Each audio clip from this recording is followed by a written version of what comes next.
Boas a todos? Boas a todos? Eu estava a pensar, estava a ver aqui o Ismael e estava a pensar assim, o melhor se calhar é fazermos 2 turnos, não é? Com tanta gente, nem eu estava à espera, hein? Num domingo, tanta coisa que podíamos estar a fazer e decidimos estar aqui. É tudo por ele, como dizia a música. É tudo por ele. Muito obrigado pela vossa presença.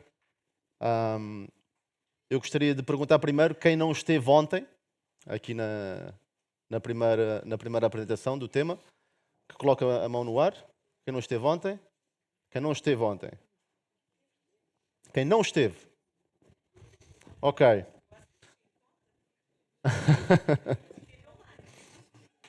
Ok. Viver com Deus ou sobreviver sem Ele? Viver com Deus ou sobreviver sem Ele? Viver com Deus, não é? Tão óbvio, não é? E o que mais fazemos às vezes é sobreviver sem Ele. Isso é o que mais acontece. Ontem falamos de um tema que é um tema muito importante. Um tema que se chama identidade. E sobre a identidade nós falamos de história. E hoje também vamos falar de história. E até sábado vamos falar de história. Lamento imenso para quem não gosta de história.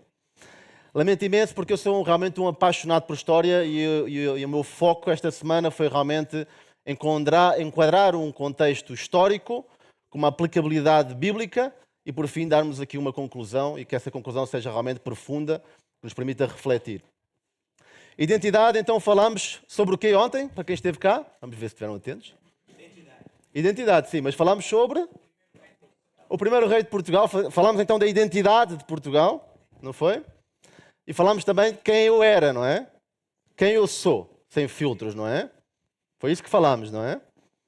E é importante que quando nós descobrimos quem realmente nós somos e se vamos realmente aos pés de Jesus e aceitamos exatamente aquilo que dizia Salmos 139, Senhor, sonda-me, Senhor, tu conheces-me, e se vamos aos pés de Jesus com toda a sinceridade e honestidade, Ele também é honesto connosco. E este é o tema que vamos falar hoje, da honestidade.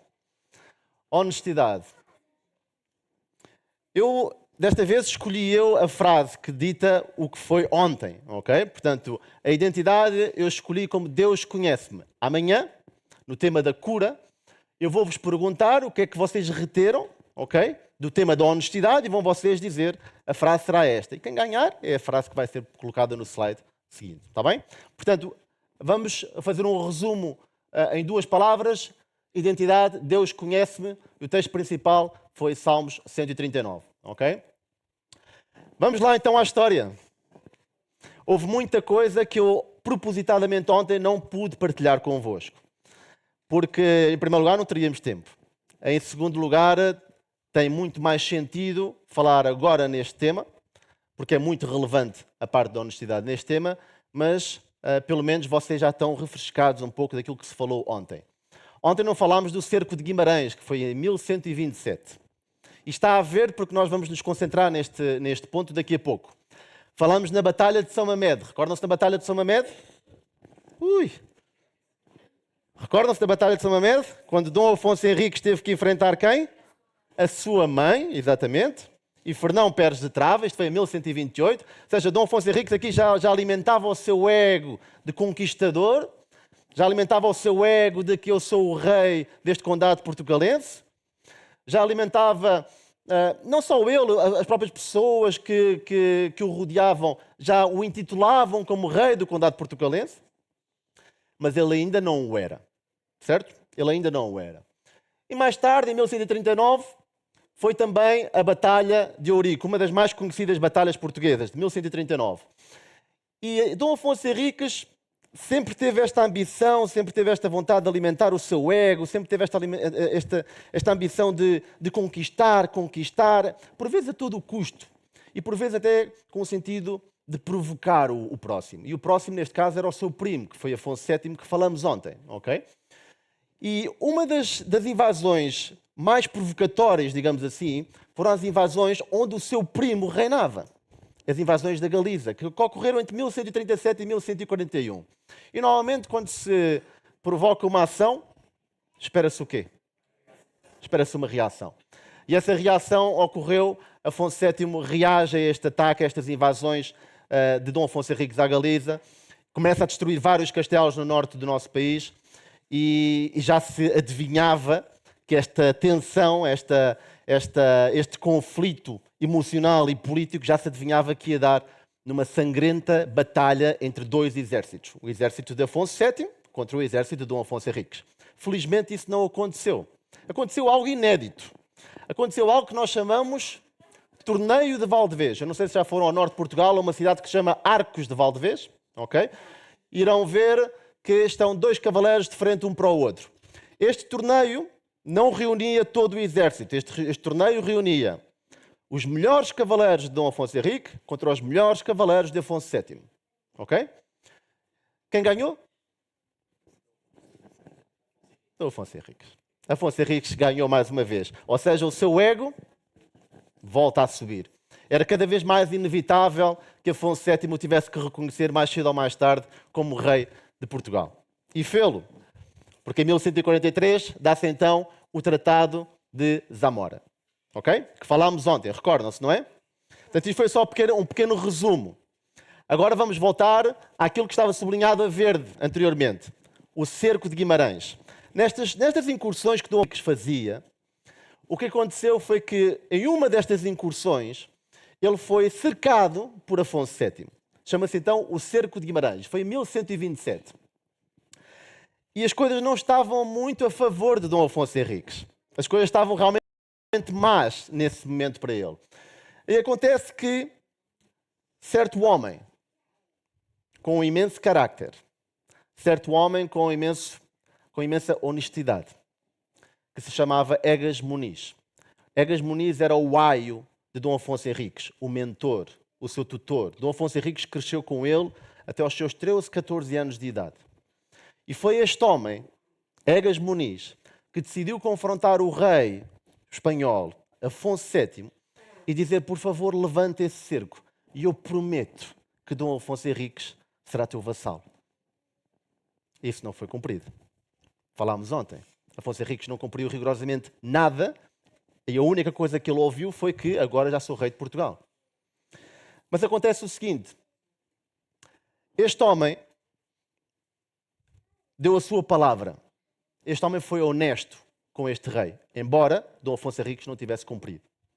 E este homem apresentou-se em frente ao rei Afonso VII, como podem ver aqui nesta ilustração, apresentou-se com toda a sua família, não para desculpar-se, não para se lamentar, apresentou-se descalço, simplesmente para assumir uma única coisa, a responsabilidade. Eu não sei se tiveram a oportunidade de visitar a estação de São Bento no Porto alguma vez.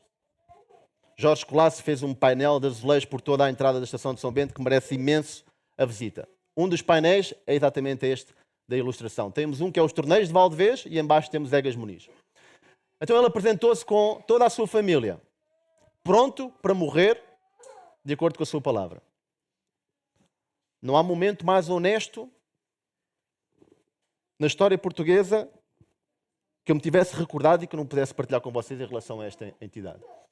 Com uma corda ao seu pescoço. Dá para voltar para trás? Dá para voltar para trás? Aqui, peço desculpa. Aqui.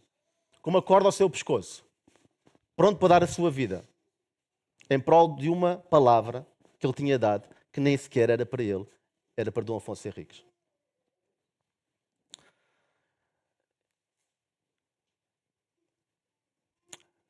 Neste caso, eu decidi procurar algumas histórias na Bíblia que nos ajudassem a encarar de diferentes formas quando a verdade nos aparece, quando a verdade nos surge, ok? Ou seja, qual é a nossa reação quando a verdade realmente nos surge. E encontramos 3 histórias, todas elas são muito conhecidas. A primeira está em Gênesis 3:9, de Adão e Eva, e diz-nos o seguinte: E chamou o Senhor Deus a Adão e disse-lhe, onde estás? E ele disse, ouvi a tua voz soar no jardim e temi, porque estava nu e escondi-me. E Deus disse, quem te mostrou que estavas nu? Comeste tu da árvore que te ordenei que não comesses? Então disse Adão, a mulher que me deste por companheira, ela me deu da árvore. E disse o Senhor Deus à mulher, por que fizeste isto? E disse a mulher, a serpente me enganou. Muito bem. A minha pergunta é, quem é que assumiu aqui a culpa?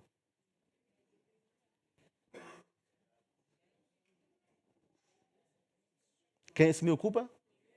Ninguém. Em português nós dizemos, cada um sacudiu a água do seu capote. A primeira coisa que Adão fez, assim, não, a mulher que tu me deste companheira, essa sim me deu fruto e eu comi. Porquê é que fizeste isto, mulher? Não, a serpente é que me enganou. Esta é a primeira reação. Outra história. A história de Saul. Vamos ver a história de Saul. Então disse Samuel a Saul, enviou-me o Senhor a ungir-te rei sobre o seu povo, sobre Israel. Ouve, pois, agora a voz das palavras do Senhor. Assim diz o Senhor dos Exércitos, eu me recordei do que fez Amaleque a Israel, como se lhe opôs no caminho quando subia do Egito. Vai, pois, agora e fere a Amaleque e destrói totalmente a tudo o que tiver e não lhe perdoes. Porém matarás desde o homem até à mulher, desde os meninos até aos de peito, desde os bois até às ovelhas e desde os camelos até aos jumentos. E Saul foi. E quando foi, Saul e o povo pouparam a Agag, que era o rei dos amalequitas, e ao melhor das ovelhas e das vacas, que também foram poupadas, as da segunda ordem, e aos cordeiros e ao melhor que havia, e não os quiseram destruir totalmente. Porém, a toda a coisa vil e desprezível destruíram totalmente. Voltaram da batalha e disse Samuel, que balido, pois, de ovelhas é este aos meus ouvidos, e o mugido de vacas que ouço? E disse Saul, de Amaleque as trouxeram, porque o povo poupou ao melhor das ovelhas e das vacas para oferecer ao Senhor teu Deus o resto. Porém, temos destruído totalmente. O que fez Saul? O que fez Saul? Fez metade. Mais ou menos. Subverteu as ordens. Disse que alguém fez por ele. A resposta está ali, no verso 15. A resposta está ali. O que é que fez Saul? De Amaleque as trouxeram. Não tem nada a ver com isso. Não tem nada a ver com isso. Inclusive ele diz depois, para as oferecer ao Senhor teu Deus. Pior do que sacudir a água do capote é ele justificar a sua desobediência. Ele justificou a sua desobediência, na realidade. E não foi isso que Deus pediu. E ele teve a consequência disso. Todos nós sabemos qual foi a consequência disso. Vamos dar agora a terceira história. Contem, por favor, só para haver um pouco mais de participação. Contem, por favor, a história de David, Batseba e Urias, assim muito rapidamente.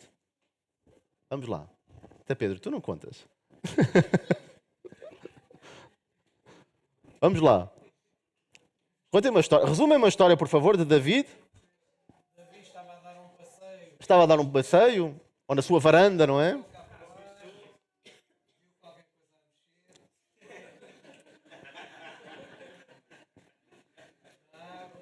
Despertou-lhe a curiosidade. E decidiu que aquela era uma presa dele. E para ter aquela presa, tinha que sacrificar o marido. Que era não só amigo, mas como fiel. Colocou logo ali na linha da frente, não é? Em duas palavras só, o que é que David fez? Duas palavras. Uma, quem é que disse que cobiçou? Cobiçou, uma. E a outra? Matou. Cobiçou e matou. Dois dos 10 mandamentos. Certo? Isto foi só isto que David fez. Cobiçou e matou. Vejam agora a história. E o Senhor enviou Natã a David e, apresentando-se ele a David, disse-lhe, havia numa cidade 2 homens, um rico e um pobre. O rico possuía muitíssimas ovelhas e vacas, mas o pobre não tinha coisa nenhuma, senão uma pequena cordeira que comprara e criara. E ela tinha crescido com ele e com os seus filhos. Do seu bocado comia, do seu copo bebia e dormia em seu regaço, e a tinha como filha. E vindo um viajante, ao homem rico, deixou este de tomar das suas ovelhas e das suas vacas para assar para o viajante que viera a ele, e tomou a cordeira do homem pobre e a preparou para o homem que viera a ele. Então o furor de David se acendeu em grande maneira contra aquele homem. E disse a Natã, vive o Senhor, que digno de morte é o homem que fez isto. Então, David cobiçou, David matou e David continuou a sua vida, sim ou não? Sim ou não? Certo. Então, vive o Senhor, que digno de morte é o homem que fez isso. Esta foi a resposta de David. Resposta de Natã. Então disse Natã a David, tu és esse homem. Assim diz o Senhor de Israel, eu te ungi rei sobre Israel e eu te livrei das mãos de Saul. Resposta de David. Então disse David a Natã, pequei contra o Senhor. E disse Natã a David, também o Senhor perdoou o teu pecado, não morrerás. Acho que vou precisar aqui da vossa ajuda. Não preciso, desculpa. O que é que fez David?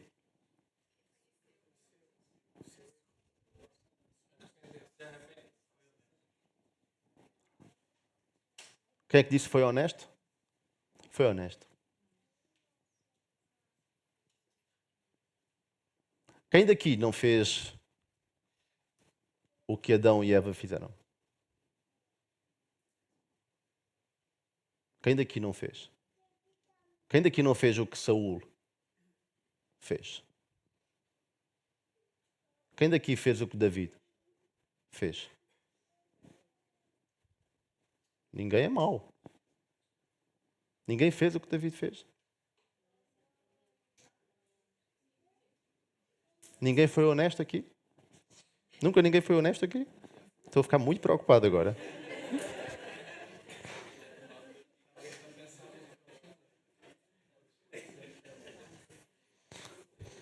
Como Adão, como Eva, como Saul, eu até... Agora, como David, ninguém assumiu a honestidade como David.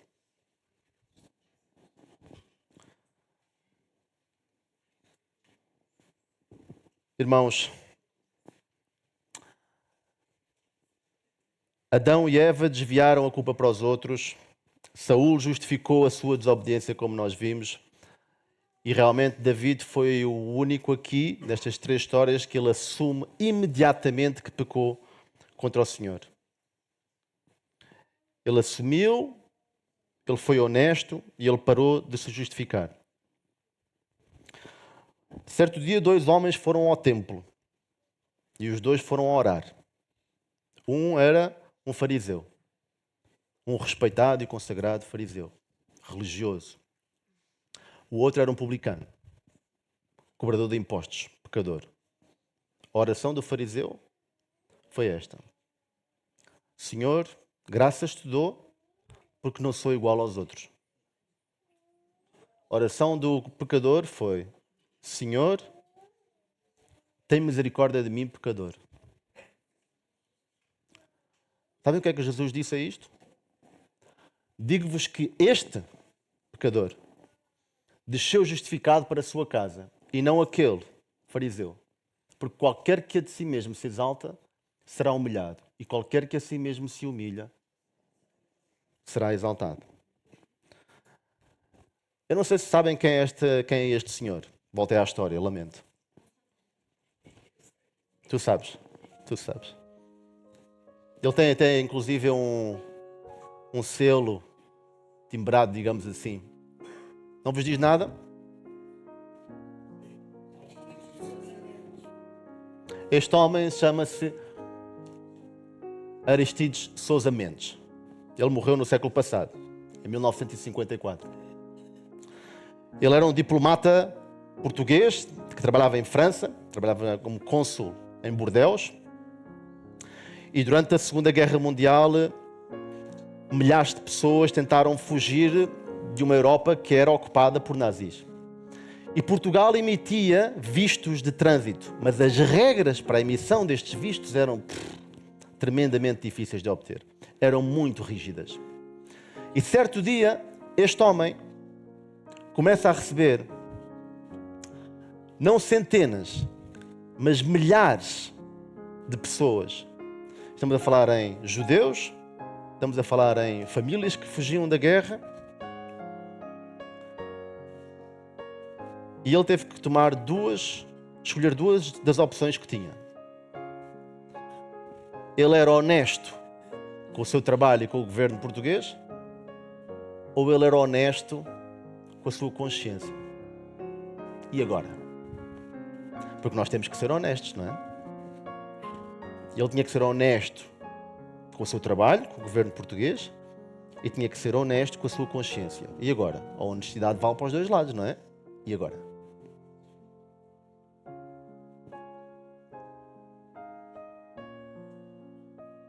Sabem qual foi a resposta dele? Prefiro estar com Deus contra os homens do que os homens contra Deus.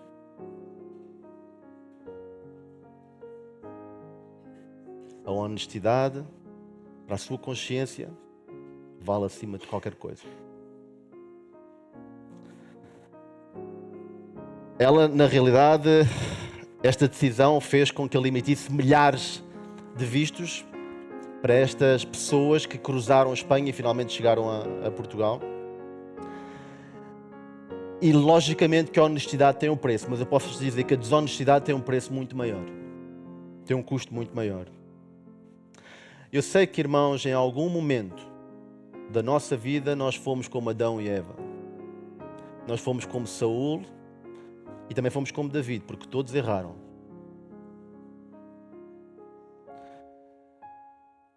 A questão aqui é que Deus espera que nós tenhamos a mesma atitude que teve David. Porque a honestidade ganha muito mais ao resto. Há quem pense que a honestidade demais nos afasta de Deus. Não, a honestidade aproxima-nos. O pecado é que nos afasta de Deus. Seja qual for o crime, seja qual for a situação, seja qual for o pecado. Vocês vão perceber isto durante esta semana. Seja qual for a situação, o pecado é o que te afasta de Deus. A honestidade é o que te vai aproximar dele. Não se esqueçam de que hoje, se calhar, é tempo de pararmos-nos de esconder. É tempo de começarmos a ser honestos. Comecem por vocês próprios. Desabem, mas desabem literalmente. De joelhos no chão.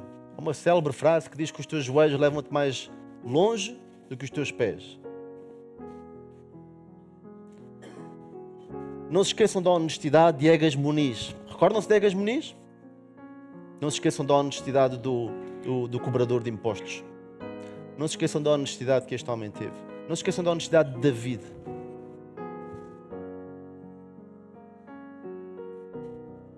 Façam parte deste leque de honestidade.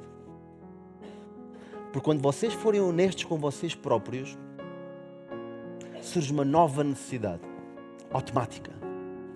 Sabem qual é? A cura, que é o que vamos falar amanhã. Eu quero vos dizer uma coisa muito importante. Nós temos vários temas esta semana. Todos eles estão interligados. O tema da identidade e o tema da honestidade são os temas essenciais. Eu chamo essenciais porque são os alicerces para estarmos preparados para o que aí vem. Porque eu ontem comentei com vocês que vamos ter temas polémicos, vamos ter temas muito atuais, vamos ter coisas e conversas que se calhar não queremos que venham, mas a cura, a transformação, os valores, são 3 temas que fazem parte atualmente da nossa sociedade e vão mexer connosco. Porque há muitos que chegam a identificar-se, chegam a ser honestos e à altura da cura, da transformação e do valor, desaba tudo. Vamos convidar a Lara para vir terminar aqui, por favor.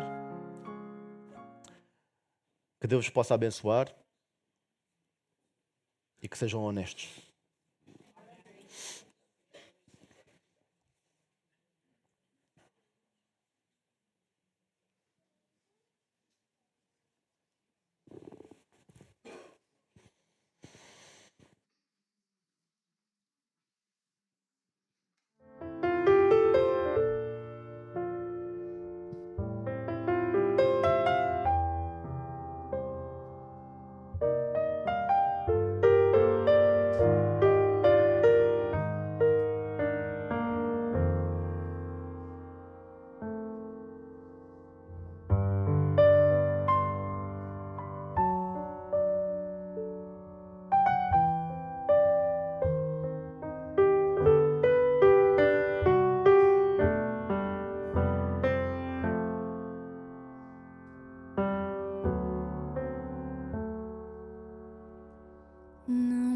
peço apenas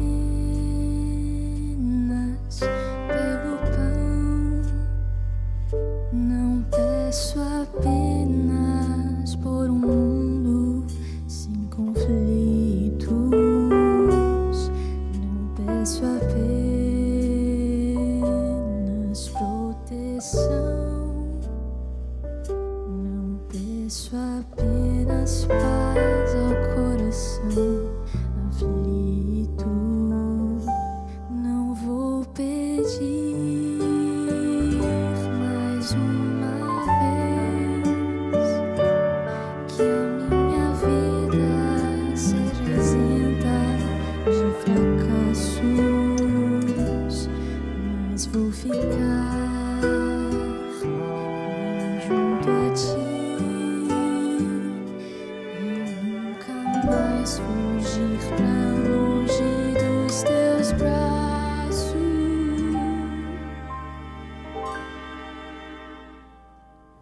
Pois quanto mais eu tento me afastar de ti, é que eu percebo que não há pra onde ir. Sou como um filho que insiste em partir. Não sei te amar, não quero te ouvir.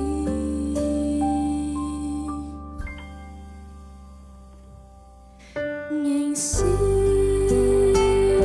a dar somente um passo cada vez. Quando eu quiser de novo andar na tua frente, me ensina a confiar, me ensina a descansar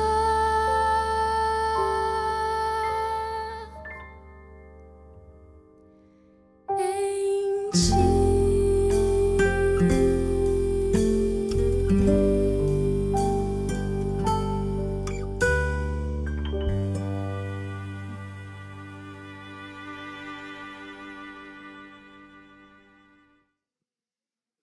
Fazer uma oração?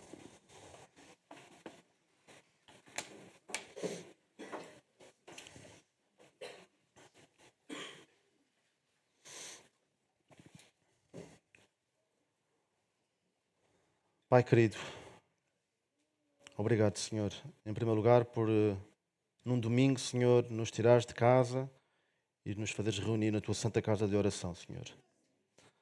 Que este comportamento se possa verificar todos os dias nesta semana, Senhor. Tu sabes os nossos afazeres, tu sabes as responsabilidades que temos, as agendas que são preenchidíssimas, Senhor. Às vezes nem são as agendas, é até mesmo a nossa disposição, Senhor. Que o teu Santo Espírito possa atuar no coração de cada um que está aqui presente, Senhor. Que possa acompanhar todos os temas, Senhor. E que todos eles nos façam refletir, Senhor. Para que finalmente, Senhor, no próximo sábado, Senhor, a grande decisão possa ser tomada nas suas vidas de irmos a caminho da eternidade. Por favor, Senhor, sonda e conhece o coração de cada um presente aqui. Força, Senhor, a que esse coração se renda aos teus pés, Senhor. Para que possa ser curado, Senhor. É o que te peço em nome de Jesus. Amém.